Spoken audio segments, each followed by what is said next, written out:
Ever wondered why the Apostle Paul wrote the book of 1 Timothy?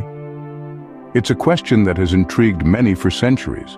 The book of 1 Timothy holds a special place in the New Testament, steeped in historical context and filled with purpose.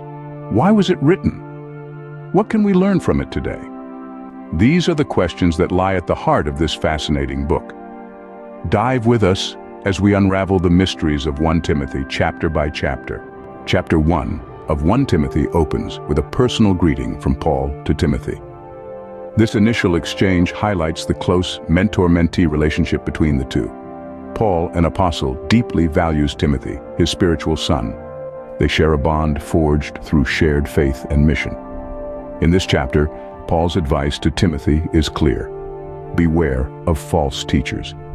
He warns Timothy about those who deviate from the true faith, those who prioritize myths and endless genealogies over the pure heart, clear conscience, and sincere faith that are the crux of their belief. But Paul's letter is not without warmth. Amid his cautionary words, Paul expresses his profound gratitude for Christ's mercy. He acknowledges his past as a blasphemer, a persecutor, but he was shown mercy because he acted out of ignorance and unbelief. It's a testament to God's overflowing grace. Thus, chapter 1 sets the stage for Timothy's mission. It's a call to action, a call to remain steadfast in faith amidst challenges. Chapter 2 of 1 Timothy is all about prayer and propriety. Here we find Paul placing a significant emphasis on the power of prayer, urging that prayers, intercessions, and thanksgivings be made for all people. He highlights the importance of living a peaceful and quiet life, godly and dignified in every way.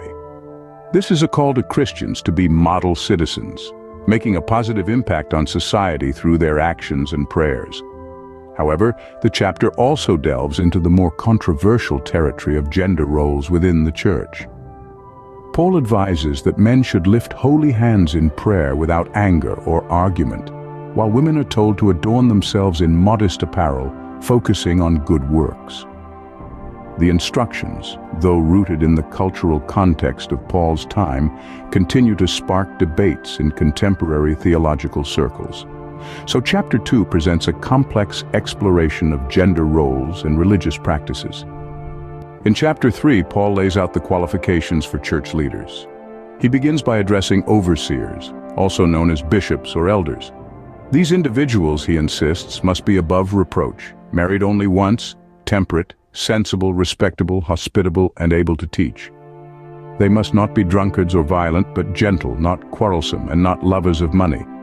They must manage their own households well with all dignity, keeping their children submissive.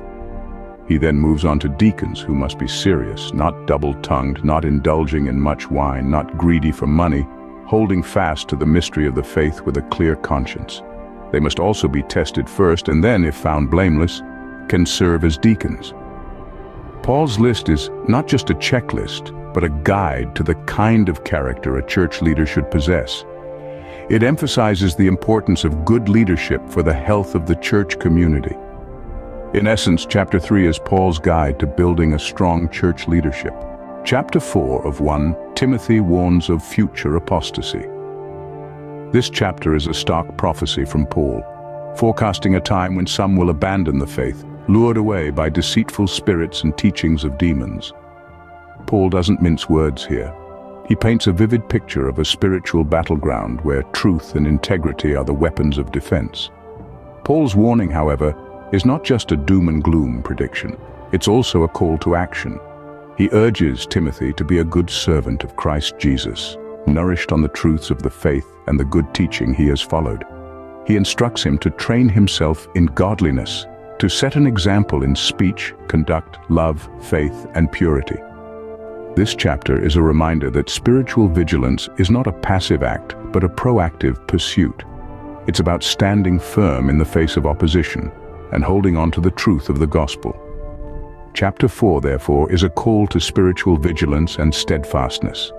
Chapter 5 of 1. Timothy addresses the treatment of various groups within the church. It begins with Paul's heartfelt instructions on how to interact with older men. He tells Timothy to treat them as he would his own father. He then moves on to younger men, urging Timothy to treat them as brothers. Next, we dive into Paul's guidance for older women, whom he says should be treated as mothers. This is followed by advice for interacting with younger women, who are to be treated as sisters with all purity. Lastly, the chapter delves into the treatment of widows in the church. Paul provides incredibly detailed instructions here, outlining the church's responsibility to care for them. However, he also emphasizes the importance of widows having family members who can support them. So, Chapter 5 can be seen as a guide to respectful and caring relationships in the church. The final chapter, Chapter 6, deals with slaves and masters and the love of money. Here, Paul offers guidance to those in servitude, urging them to respect and serve their masters well, especially if they are believers. He cautions against the pitfalls of disrespect and dissent, emphasizing the importance of a harmonious relationship. Paul then shifts his attention to the love of money, painting a vivid picture of its destructive potential. He warns that this obsession has led many astray, causing them to lose sight of their faith and plunge into ruin and destruction. He urges believers to strive for godliness with contentment, which he considers great gain. The chapter culminates in Paul's final charge to Timothy. He implores him to fight the good fight of faith, to lay hold on eternal life, and to keep the commandment unstained and free from reproach until the appearing of our Lord Jesus Christ.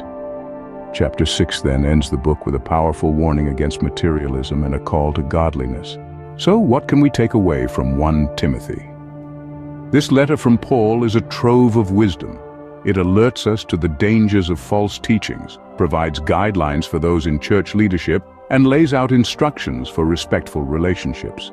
But perhaps most importantly, it calls us to a life of godliness.